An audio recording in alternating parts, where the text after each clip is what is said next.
And we offer unto Him the sacrifices of joy. Amen. We can sacrifice of thanksgiving and sacrifice of joy. Alam mo yung joy pero sacrifice.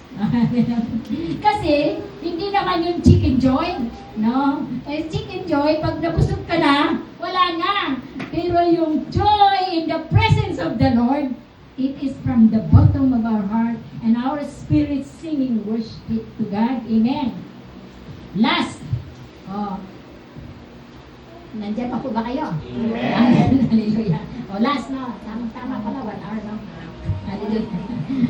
Okay, last. One thing have I desired is to inquire in His temple.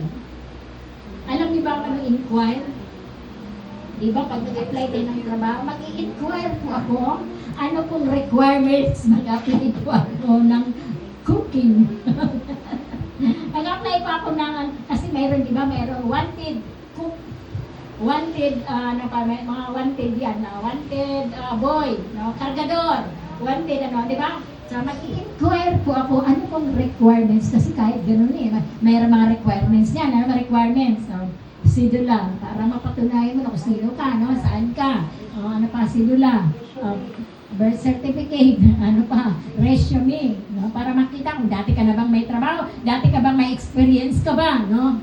You are inquiring, no? You're inquiring the qualification, no? The requirements, no?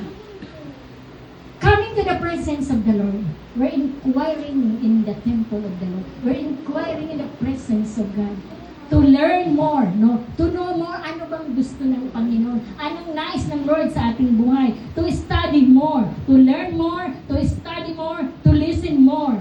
In coming to the presence of God, it is desirable natin more. One thing have I desire.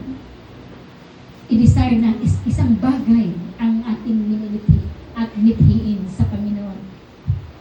Sa pamagitan po ng ating pagdating ng maaga dito sa, kasi natin yung discipleship, no? That is part of learning more. Learning more to know more Jesus, who Jesus is in our life. Learning more how to be a Christian and to have a quality life of being Christian, no?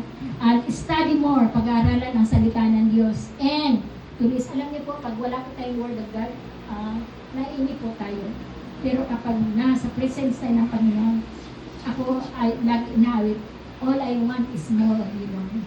I want more of you, Lord.